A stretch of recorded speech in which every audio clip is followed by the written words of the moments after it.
தினமும் ஒரு 5 நிமிடம் உங்களோடு கூட நான் பேச விரும்புகிறேன்.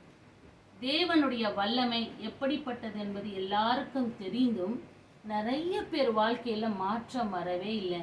நிறைய ஜெபிக்கிறேன், ஒழுங்கா சர்ச்சுக்கு போறேன், நிறைய ஜெப கூட்டங்கள் நடத்துறேன், வீட்டு ஜெபம் நடத்துறேன், கன்வென்ஷன்ஸ் நடத்துறேன். ஆனா பர்சனல் லைஃப்ல நிறைய பேருடைய வாழ்க்கையில மாற்றம் இல்லை.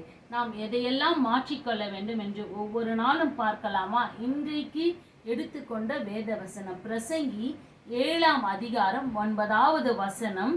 உன் மனதில் சீக்கிரமாய் கோபம் கொள்ளாதே, மூடரின் நெஞ்சிலே கோபம் குடிக்கொள்ளும்.